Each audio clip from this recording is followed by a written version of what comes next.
연합인포맥스 선임 기자 헌재규 기자 모시고 오늘 국제뉴스 들어보도록 하겠습니다. 안녕하세요. 안녕하세요. 네. 안녕하세요. 저희가 이제 요즘에 이제 국제뉴스 여러 가지 우크라이나 문제도 그렇고 여러 가지 저희가 살펴봤었는데요. 오늘은 우리나라랑 좀 연관이 많은 얘기부터 저희가 좀 한번 들어봐야 될 것 같습니다. 어제부터도 국내 이제 다른 언론들에서도 이제 주목을 많이 하고 있는 것 같은데요. 이게 벌써 10년이나 됐군요. 론스타가 이제 우리나라에서 뭐랄까요, 소위 먹튀. 예.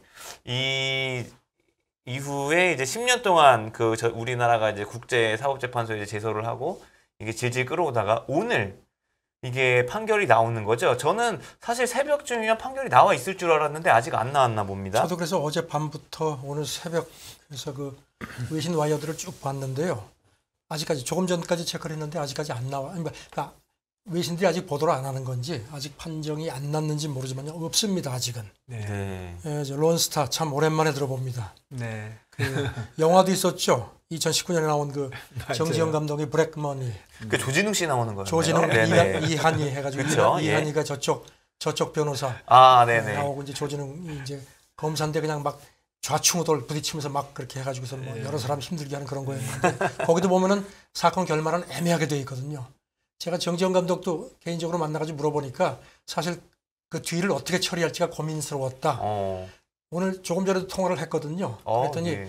아직까지 안 나와서 자기도 보고 있다 하면서 그래서 자기는 우리가 이길 걸로 생각한다는 식의 그런 뉘앙스를 얘기를 하시더라고요. 그래서 근데 지금 뭐 아시다시피 이거 참 복잡하죠. 2012년 11월에 우리 정부를 상대로 손해배상 이게 이제 해외 투자자가 그 국가 분쟁 해결 제도를 이용해서 이제 해서 우리한테 무려 46억 7,950만 달러 우리 돈으로 6조 3,136억 원 내놔라 손해봤다는 겁니다. 뭐 아시겠지만 론스타가 2003년에 외환은행을 한 1조 한 3,800억 정도에 샀다가 2012년에 하나금융에 2조 한 9,200억 원 정도에 넘긴 걸로 되어 있는데 잘 팔아놓고 이제 주장은 2007년에 그 HSBC하고 매각 협상하는데 한국 당국이 무슨 뭐 세금 때리고 막 이래가지고선 시비를 걸어가지고 우리가 못해서 손해봤다. 그거 내놓으라는 거거든요. 우리 정부도 지금 뭐 계속 대응을 해왔습니다. 지금 지난 6월에 이제 최종 세계은행 그쪽 그 분쟁 중재 절차가 이제 끝난 걸로 돼 있고 그래서 이제 10년 만에 나오는데 어떤 결과가 나올지 참 궁금합니다. 네, 이게 이제 우리가 예를 들어서 이제 우리가 승소를 하는 경우 그리고 아마 이게 여러 가지가 많이 걸려 있죠, 사안이. 뭐 한 가지로 그냥 승소 패소하는 게 아니라 여러 가지가 많이 걸려 있어서. 근데 이제 우리나라가 최악의 상황을 맞는다고 하면 우리나라가 이제 론스타의 배상을 얼마 정도까지 해줄 가능성이 있는 겁니까, 이게? 글쎄 그 구체적인 내용은 제가 좀 너무 복잡한 거라서요. 예, 근데 뭐 완전하게 하면 6조를 얘기했으니까. 예, 6조 이상이니까 사실 네. 뭐 6조 뭐 몇천억이면 사실 우리 재정에도 충격이 크죠. 만만치 않은 거지. 네. 가뜩이나 지금 뭐 재정 네. 어렵다는 상황인데요. 만약의 경우에 우리가 패소할 경우에는 그 판정문을 받고 나서 120일 안에 판정 무효 신청을 이의 제기가 가능하도록 되어 있습니다. 이제 그렇게 되면 이제 만약에 그럴 경우에는 이제 그 당시에 이 거래에 관여했던 그 정부 고위 관계자들이 이제 문제가 될 것 같은데 여기 대해서 이제 한동훈 법무장관이 그저께 국회 법사위에서 이제 야당 의원들이 물어보니까 자기가 볼 때는 뭐 전체 패소하는 일은 없지 않겠느냐 하면서 아직 결과도 안 나오는데 안 좋은 일을 전제로 해가지고 뭐 책임 어쩌고 하는 건 좀 맞지 않는 것 같다고 피해갔거든요. 아시다시피 지금 뭐 론스타가 그 외환은행을 사고 되파는 과정에서 의혹이 많았죠. 그래가지고 뭐 본인들은 뭐 조금 뭐 좀 껄끄럽겠지만 지금 한덕수 총리, 그 다음에 추경호 부총리 겸 기재부 장관, 그 다음에 지금 이창용 한국은행 총재가 그 당시에 이름이 거론됐고 그 후로도 계속 지금 하는데 지금 그렇죠. 그분들이 이제 여당이 되셨죠. 그렇죠. 왔다 갔다. 그리고 지금 론스타 회장이 하버드대학 경영대학원 출신인데 뭐 다들 아시겠지만 한덕수 총리하고 이창용 한국은행 총재가 하버드 출신이죠. 그러니까 뭐 뭐 이렇고 저렇고 얘기들이 많았습니다. 이게 참 오래된 얘기고요. 그리고 사실은 저는 또 그 당시에 내내 외국계에서만 일을 해가지고 그러니까 저도 좀 저도 궁금하더라고요. 굉장히 어떻게 궁금합니다, 되는지. 했는데 뭐 제가 뭐 특별히 보는 건 없고요. 이제 그쪽 한국 쪽 얘기뿐 아니라 이제 저는 그쪽 얘기도 많이 듣고 또 저한테도 많이 물어보고 네. 뭐 한국 관행에 대해서 물어보고. 좀 이제 그 비사를 좀 털어놓으시죠. 아니요, 뭐 진짜 없습니다. 갑자기 특별한 거 바뀌었네요, 이게 아니, 입장이. 특별한 거 없는데. 네. 근데 제 생각에는 한국이 완전히 승소는 못할 것 같아요. 왜 그러냐면 그쪽 얘기도 일부 뭐 그 국제적 스탠다드라고 할까? 네. 그런 거에 안 맞은 게 있기는 있었거든요. 그러니까 결국 그런 걸 갖고 판단을 하니까 완전한 승소는 못할 것이다. 그런 그러니까 이 생각이 투자자가 듭니다. 이 제도가 외국 투자자들이 이제 투자를 했는데 해당국 법령상의 어떤 그런 것 때문에 자기들이 불이익을 받았다고 생각할 그렇죠. 때 제소하는 거거든요. 그렇죠. 그러니까 이제 그런 부분에서 예, 한국 개연성이 정부가 좀 있다는 무리했다. 네. 예, 이게 스탠다드에 좀 벗어나게 좀 무리했다 이렇게 보는 거죠. 물론 자기가 손해를 본 게 억울하기도 하지만 조금 무리한 면이 있다고 이제 네. 주장을 하고 이제 그런 것들이 한국 법에 저도 이제 한국 법에 의하면 이렇게 된다고 설명을 해도 그거는 좀 한국 법에 맞고 틀리고를 떠나서 네, 네. 이게 무리하냐 안 하냐 그거를 보는 거니까 제가 볼 때 완전한 승소는 좀 어렵지 않을까. 사실 이 국가분쟁제도 이거 그 FTA 할 때도 이거 가지고 얘기들이 많았지 그럼요. 않습니까? 그렇죠. 예, 근데 뭐 예. 미국이 워낙 강하게 밀어붙인 조항 걸로 기억을 하거든요. 예, 근데 사실은 좀 남의 나라 제도를 그러니까. 마음대로 뭐 할 수 있는 거기 때문에 그것 자체도 무리가 있지만 중국이 늘 하는 얘기죠. 미국이 네. 왜 니들 거를 자꾸 남의 나라한테 니들 멋대로 그러느냐. 예, 자꾸 그렇죠. 했거든요. 네. 근데 전체적으로 약간의 무리가 좀 있기는 있었기 때문에 완전하게 승소하기 좀 어렵지 않나 이렇게 저는 그렇게 생각하는데요. 모르겠습니다. 이건 뭐 이것도 역시 결과가 나와봐야 그 정확하게 알 수가 저는 있겠죠. 네. 오늘쯤 나오지 않을까 싶은데요. 계속 예. 좀 지켜봐야 되겠습니다. 뭐 네. 어떻게 나오나 지금 말씀해 주신 대로 또 다른 제소가 있을 것이고 네. 아직도 뭐 갈 길은 좀 있다. 자, 근데 오늘 뭐 나오더라도 끝이 아니죠, 사실. 그래도 뭐 네. 결정적인 게 한번 나오는 거죠. 네. 그래서 그렇죠. 이제 네. 오랫동안 봤던 거를 얘기하니까. 예, 과연 이게 또 판결이 나오면 어떻든지 간에 우리나라 어떤 금융시장에 있어서는 또 하나의 이정표가 새로 세워지는 어떤 그런 이벤트가 될 것은 이제 확실해 그렇죠. 보입니다. 우리나라 네. 제도의 글로벌화라든가 네. 이런 거에 대해서 다시 한번 볼 수 있는 그런 중요한 그런 뭐 이게 하나의 예. 뭐 그 사건이 사례? 되는 거죠. 예. 사례가 그렇죠. 된다고 네. 할까. 네. 큰 전환점이 될 수 있다고 생각하고요. 예. 긍정적인 방향으로 모든 게 좀 예. 해결됐으면 좋겠습니다. 그 론스타 같은 경우에는 사실 그 원래 이렇게 인수합병을 통해서 그 차익을 이제 실현을 하고 이런 걸로 이제 기업의 사세를 계속 확장을 해왔잖아요. 그럼요. 예. 우리나라뿐만이 아니라 뭐 다른 나라에도 여러 기업들 사고 팔고 많이 해왔는데요. 근데 뭐 최근에도 론스타가 이제 어떤 매각 그 뭐라고 해야 되죠? 인수하려고 했던 이런 건이 또 좀 입방아에 오르고 있는 것 같습니다. 국제적으로. 뭐 기억하시겠지만 그 이 론스타 이제 그 회장이 존 그레이켄이라고 이제 우리나라로 67세 이 사람이 회장인데 지금 2003년에 극동건설도 인수를 한 걸로 돼 있고요. 그다음에 2002년에는 서울은행 인수도 시도를 한 네. 걸로 그렇게 돼 있더라고요. 근데 지금 블룸버그 통신이 지난주에 제가 쭉 자료 검색을 좀 해봤더니요. 로이터도 그렇고 보도를 했는데 론스타가 키프로스에서 제일 큰 은행 뱅크 오브 키프로스 인수도 끈질기게 시도를 해왔던 걸로 되어 있습니다. 지난 5월부터 시작해서 3차례 이렇게 비공식적으로 이렇게 비딩을 넣은 모양입니다. 그런데 100% 인수를 하겠다 하는데 이제 은행 쪽에서 너무 우리 그 자산 가치를 너무 낮게 부른다 하는 거 하고 거기다가 플러스해서 키프로스 국익하고 연계된 은행의 전략적인 중요성을 전혀 고려하지 않았다. 이런 명분을 내서서 단호히 거절을 한 걸로 되어 있는데 그래도 계속 그 미련을 갖고 있는 것 같습니다. 블룸버그 그 보도를 보면요. 지난 7월 22일에 세 번째 그 비공식 비딩 그걸 이제 그 기각을 당했는데 키프로스 이 기업 인수 규정을 보면은 론스타가 현재 시각으로 30일 오후 5시인가 우리 시간으로 어젯밤 11시까지 공식 제의를 넣을 수 있는 그런 그 여지가 있었습니다. 네. 근데 어떻게 했는지 모르겠는데요. 일단 좌우지간 뭐 키프로스 은행 쪽에서는 뭐 단호하게 거절을 한 걸로 되어 있는데 그 와중에 지난 19일 같은 경우는 그 런던에 이 키프로스 은행이 상장되어 있는데 주식이 한때 23%까지 치솟았던 모양입니다. 또 누가 또 무슨 뭐 이거 가지고 또 장난을 쳤는지 모르겠는데요. 일단 저는 론스타 이 론스타가 영어로 그 론하면 외로운 홀로 이런 뜻이고 스타는 스타거든요. 예, 또 예. 홀로 그러니까 자기들은 외로운 뭐 투쟁을 한다고 생각하겠지만 또 뭐 홀로 반짝이는 것처럼 보이는데 자기는 뭐든지 홀로 반짝이는 거는 글쎄요. 그게 좀 또 그렇죠. 두드려 맞기도 쉽고 예. 자기는 더불어 반짝여야죠. 네. 그렇군요. 그러면 론스타 얘기 잘 들었고요. 그리고 우크라이나 관련돼서 조금 다시 또 좀 뭐 많은 진전이 있는 것 같은데 좀 정리 좀 해주시죠. 일단 어제도 말씀드렸지만 우크라이나가 아주 대대적인 특히 남부 지역 그 탈환 작전을 시작했죠. 어제 새벽에 막 로켓 포격도 하고 해서 네. 러시아 쪽에서도 확인을 했는데 우리가 다 격추했다 하는데 지금 뭐 우크라이나 쪽 얘기는 다릅니다. 일부 지역을 탈환했다. 네. 그리고 젤렌스키 대통령이 밤에 연설하면서 우리가 러시아군을 국경까지 쫓아가서 바깥으로 쫓아낼 거다. 그러니까 살고 싶으면은 지금 빨리 도망가라. 오, 세게 나오네요. 아주 세게 나왔습니다. 세게 나왔는데요. 지금 우크라이나가 꽤 준비를 했던 모양입니다. CNN 보도를 보니까 이번 그 대공세 앞두고 한 2달 정도 러시아가 이제 남부 지역 장악하고 있는데 그쪽 보급로 차단을 집중적으로 작전을 했다는 겁니다.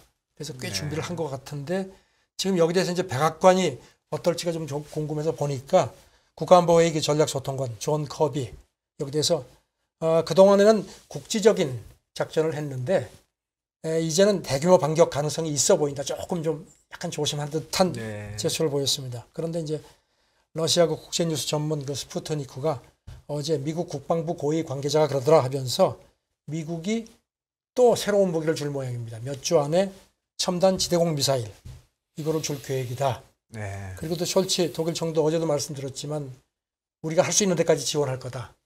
그리고 이건 유럽 전체 안보를 위한 거라고 또 거듭 강조를 했고요. 이런 가운데 또 오늘 새벽에 들어온 걸 보니까요.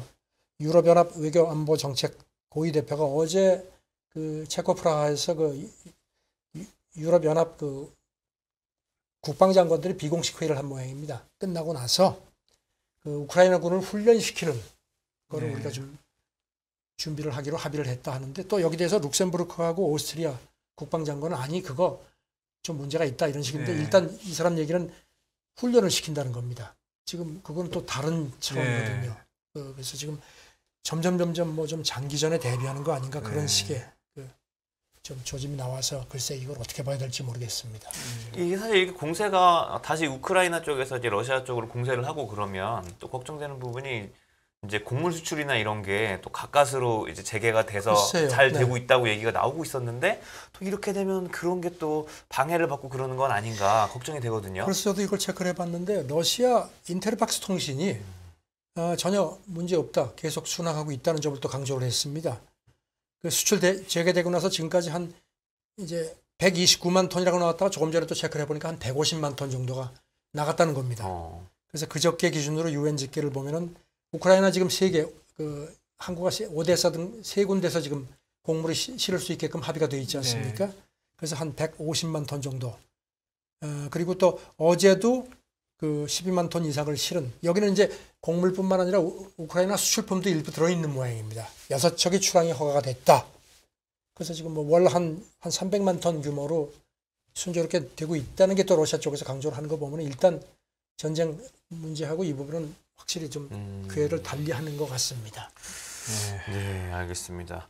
자, 이렇게 러시아와 우크라이나 사이의 전쟁 이제 6개월을 넘어가지고 더 길어지는 양상을 보이고 있는데요. 사실 이제 러시아 국방장관 쇼이구 장관인가요? 네, 이 사람이 그 우크라이나 전쟁 초반부터 좀 약간 되게 곤란한 상황에 직면해 있다는 얘기들이 많이 나왔었습니다. 왜냐하면 러시아가 뭐 사실은 뭐 1, 2주 만에 점령할 거라고 생각했는데 그렇게 그렇죠. 못하고 네. 있고 초기에. 지금 벌써 6개월이 넘었고 러시아군 사상자도 많다고 하고 이 국방장관의 거취라고 해야 될까요? 최근 이제 그 입장에 대해서도 좀 안팎에서 얘기들이 좀 나오는 것 같은데요. 그때 그 전쟁 초기에 이 사람이 몇 주간 안 보여서 네. 이거 뭐야 그랬더니 뭐 심장마비 걸렸다 뭐 이런 얘기도 있었고요.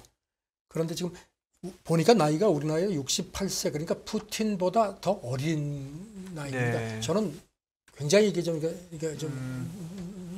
네. 늙어 보여서 푸틴보다 더 위인 줄 알았더니 네. 푸틴보다 나이가 네. 좀 어리네요. 네. 그런데 그 영국 국방부 첩보 관행물이 그저께 러시아 독립 매체 보도를 인용을 해서 이 사람이 지금 푸틴 눈밖에 밀려났다는 겁니다. 아. 그래서 지금 이 러시아 영국 국방부 쪽 얘기는 러시아 그 야전군 사령관들이 제끼고 직접 푸틴한테 전역을 보고를 한다는 겁니다. 그리고 또 그 실전 경험 있는 러시아 군하고 군의 그 장교 병사들이 그렇게 수군된다는 겁니다. 쇼이구이 국방 이 사람 능력도 없어. 그리고 도대체 어떻게 지휘할지도 모르는 멍청이다. 이렇게 또 비난을 한다는 겁니다. 그래서 지금 아시다시피 이 쇼이구이가 보니까요. 원래는 건설인 출신이더라고요. 건설이요? 예, 꽤 오래 푸틴 옆에 있긴 있었습니다. 그래가지고 한 10년 이상 그 비상상황 장관도 지내고 그래서 푸틴이 아주 치권주게 치고는 틀림없는데 이너서클이었는데 말씀하신 대로 전쟁이 금방 자꾸 지지부진하니까 이제 푸틴 눈밖에 밀려난 것 같다. 그런데요. 지금 글쎄 이것도 좀 어떤 그 전황에 조금 영향을 줄 수 있는 요소가 아닌가도 싶고요. 확실히 이게 정말 중요하네요. 장관급에서는 이 전문성이라는 게 중요하다는 것도 다시 한번 깨닫게 됩니다. 이건 뭐 네. 러시아뿐만 아니라 뭐 어느 나라든지 우리나라 예. 포함해서 그리고 참 그런 말이 있죠. 전쟁 중에는 장수를 바꾸지 않는다 하는데 그래서 네. 푸틴이 그거를 어떻게 할지 모르겠습니다. 푸틴이 혼자 뭐 북치고 장구치고 다 하는데 뭐. 예, 사실 그러게요. 이런 전지 상황에서 그 사실 국방장관의 역할이 과연 뭐 어느 정도까지 있을 것인가 생각도 뭐 들기는 들고요. 네. 글쎄요. 근데 예. 그 기자님 저번에 말씀해 주신 대로 이렇게 좀 반짝하다가 좀 좋은 결과가 있었으면 좋겠네요. 그런데 그 IAEA 관련돼서도 지금 뭐 방사능 뭐 원전 이런 것도 좀 심각하죠. 네, 거기 뭐 무슨 뭐 원전 건물에 뭐 폭격 받아가지고 구멍이 구멍 뚫렸다고 났다고 그런 얘기도 그랬잖아요. 들리고 네. 해서 지금 국제 원자력 기구가 빨리 사찰을 해야 된다고 했는데 드디어 그 사찰단이 그 우크라이나에 들어갔습니다. 네. 그래서 어제 그 젤렌스키 대통령도 만난 네. 모양입니다. 그런데 지금 이제 이걸 국제 원자력 기구 사무총장이 직접 13명의 전문가를 데리고 자기가 직접 갔습니다. 네. 가가지고 이제 지금 그 타스 통신 보도를 보면은 오늘쯤 이제 그쪽 자포리자 원전 쪽으로 이동을 하는 모양입니다. 근데 여기 지금 보니까 13명 전문가들이 프랑스, 이탈리아, 폴란드, 멕시코, 중국 같은 10개국 사람들도 이렇게 구성되어 있다고 하고요. 이번 주에 국제 원자력 기구도 이번 주에 사찰단이 현장에 간다. 그러면서 지금 물리적인 그 피해 문제 네. 그다음에 이제 그 안전 태세 네. 그게 사실 제일 중요하거든요. 네. 지난번에 그 화재가 나가지고선 그 단전이 되는 바람에 그렇게 되면 이제 냉각수 이게 원전에서는 냉각 조동 장치가 굉장히 네, 중요한 건데 네. 그것도 문제가 있다는 얘기도 있었고요. 그런데 지금 국제 원자력 기구 쪽에 얘기를 들어보면 아직까지는 방사능 수치가 정상적인 거라고 강조를 합니다. 그렇군요. 이게 참 사실 우크라이나에는 자포리자 원전도 자포리자 원전이지만 그 사실 저기 체르노빌도 체르노빌. 우크라이나 영토죠. 그 그럼요. 체르노빌 참사 있었을 때가 이제 지금의 우크라이나 영토인데 이게 만약에 이제 잘못되게 되면은 예, 정말 그 우크라이나 입장에서는 정말 정말 이게 정말 살고 죽는 문제가 크게 지금 자포리자에 네. 그 원전이 6개가 있다고 하는데 그 중에서 뭐 유럽에서 가장 큰 거거든요. 그리고 지금 그동안에 가동되어 왔는데 지금은 이제 문제가 많다고 하는데 지금 그 전문가들 얘기가 그동안에는 국제 원자력 기구가 많은 사찰을 했지만 주로 정상적인 상황에서 농축 우란 같은 거 실태를 조사를 하는 거였는데 지금처럼 전쟁 상황에서 더군다나 지금 자포리자는 그렇게 되어 있죠. 운영은 아직도 우크라이나 그렇죠. 네. 기술자들이 하는데 지금 그 지역은 러시아군이 장악하고 있거든요. 그러니까 우크라이나 땅에 적군한테 적군이 넘어갔는데 넘어갔는데 또 다시 우크라이나 사람들이 하고 있는 거죠. 그렇죠. 그러니까 묘한 네. 상황인데 네. 이런 상황에서 지금 국제 원자력 기구가 가서 사찰을 하는 것도 굉장히 이례적이라는 겁니다. 그래서 지금 가장 국제 원자력 기구 사상 가장 힘든 그 사찰일 거다. 그러니까 사안을 굉장히 심각하게 보고 있는 거네요. 네네. 네. 저는 뭐 체르노빌 네. 그 악몽이 있기 때문에 만약에 여기서 또 무슨 일이 생긴다면 이건 뭐 유럽 전체는 문제이고 그렇죠. 전 세계적으로 큰 문제죠. 그러니까 신경을 쓰고 보는데 아시다시피 지금 우크라이나도 그렇고 러시아도 그렇고 폭격 같은 거 전부 우리는 아니고 쟤네들 때문이라고 하는 상황인데 빨리 사찰을 해서 좀 어쨌든지 간에 전쟁도 전쟁이지만 이거는 너 죽고 이건 다 죽는 거거든요. 예. 이건 가장 뭐 절박한 체르노빌 문제죠. 그 이후에 그 얘기 좀 뭐 그런 거 책도 많이 나오고 그랬잖아요. 진짜 무시무시한. 체르노빌은 뭐 지금 벌써 예. 80년대니까 지금 벌써 한 뭐 몇십 년 예. 전인데 지금도 뭐 예. 콘크리트로 다 덮어놓고 했는데 예. 지금도 뭐 그 근처에는 뭐 예, 엄청나다고 아무것도 그러더라고요. 없고 예. 그러니까 원자력이라는 게 물론 굉장히 클린하고 뭐 최고의 뭐 효율이라고 하지만 문제는 이런 거거든요. 사고가 그렇죠. 났을 네. 경우에는 이건 뭐 도저히 어떻게 할 수 있는 인간의 힘으로 할 수 없는 거니까 그래서 조심을 해야 되는 네. 거죠. 네, 넷플릭스였던 것 같은데 저도 그 체르노빌 드라마 나왔거든요. 저도 봤습니다. 예, 그거 보니까는 진짜 당시 그게 어마어마하더라고요. 정말 끔찍하더라고요. 네. 자, 사실 이제 러시아 같은 경우에는 이제 미국 기업들이 지금까지 이제 그 전쟁 초기부터 미국 기업들이 계속 쭉 철수를 많이 해왔었고요. 뭐 비즈니스 끊겠다 이런 얘기도 계속 나오고 있고 그런데 이제 에너지 기업들도 러시아랑 이제 그 뭐랄까요 비즈니스를 많이 끊고 철수를 많이 하고 있었잖아요. 엑손모빌 같은 경우에도 이제 러시아랑 이제 사업을 계속하다가 안 하겠다라고 이제 얘기를 했었는데 이거를 뭐 러시아에서 좀 방해를 하는 모양입니다. 그러니까 엑손모빌이 그 러시아 극동 에너지 개발 프로젝트, 네, 사하린 그 원 프로젝트 있고 지금 이제 사하린 2 프로젝트는 이제 일본하고 지금 네네. 티격태격하고 있는데 네. 이 원 프로젝트는 그동안 해왔거든요. 예. 그래서 여기 지금 엑손모빌이 한 170억 달러, 우리 돈으로 한 근 23조 원 정도 최소 투자해서 지분 30%를 갖고 있었는데 전쟁 터지고 나서 탈구 철수하겠다고 했거든요. 네. 그런데 바로 그 후에 푸틴이 기억하시겠지만 행정명령 내가지고선 안 돼. 에너지 뭐 금융 같은 거 지분 할 수 없도록 그렇게 해서 연말까지 지금 그걸 적용을 해놓으니까 지금 이 엑슨모빌이 뭐 몇 차례 그걸 뭐 시도를 했는데 이렇게 시스템 가지고서 방해를 하니까 안 되겠다 싶었든지 지금 블룸버그 오늘 새벽 보도를 보면은 러시아 정부에 내용 증명을 보냈다는 겁니다. 계속 이런 식으로 하면 우리 소송하겠다. 그렇게 얘기를 했는데 지금 일단 양쪽이 합의할 수 있는 그 기한이라든가 소송 제기 시점 같은 게 아마 여기 내용 증명에 들어가 있을 거다 하는데 글쎄요. 지금 러시아가 어떻게 나올지 모르겠습니다. 러시아 정부는 여기 대해서 별도의 논평이 없습니다. 그런데 이제 사하린 프로젝트 원 프로젝트 합작사가 러시아 국영 그 로스네프트인데 여기서 돌아와라. 돌아와랍니다, 지금. 네. 로스네프트는 이 사하린 합작 1 프로젝트 지분 20%를 갖고 있고요. 그다음에 일본이 30%, 그다음에 인도 국영 석유 회사가 20% 이렇게 갖고 있는데 지금 이렇게 러시아 그 어떤 이런 게 그 철수 문제와 관련해서 이제 법적 소송이 큰 건이 이제 사실상 첫 케이스라서 네. 이게 어떻게 될지 상당히 추이가 주목이 됩니다. 그렇네요. 이것도 뭐 심각한 문제가 되겠는데요. 그럴 수 예. 있겠죠. 아무래도 러시아는 사실 지금 가장 중요한 부분이 에너지인데 네. 여기서 이렇게 엑소모빌처럼 글로벌하게 큰 기업들도 이렇게 철수를 하면서 뭔가 또 소송전에 나서고 이러면 그동안은 정치적인 그런 시비였는데 푸틴도 네. 사실 지금 뭐 자기들은 모든 거 계약 다 이행한다는 식의 얘기를 하지 않습니까? 유럽도 가스 저렇게 하는 이유가 그렇게 뭐 그 결제 다 막아놓고 하니까 우리가 어쩔 수 없다는 식의 얘기인데 이것도 어떤 이렇게 법적 이런 그 국제법적 분쟁이 되면은 푸틴도 무조건 나 몰라라 하기가 좀 힘들 것 같습니다. 네. 그래서 이게 어떻게 갈지 참 궁금합니다.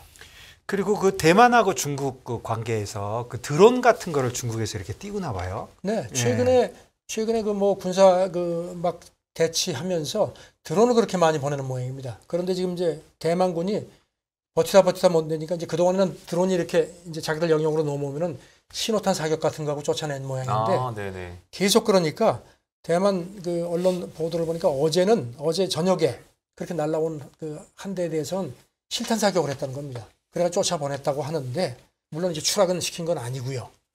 그런데 이게 이제 차이잉원 총통 지시라고 하는데 그동안에 이렇게 이제 경고 사격하던 거하고 실탄 경고 사격은 이건 또 군사적으로 의미가 다르거든요. 네. 그게 그 민간 드론이 아니라 군사 드론인 거죠. 네.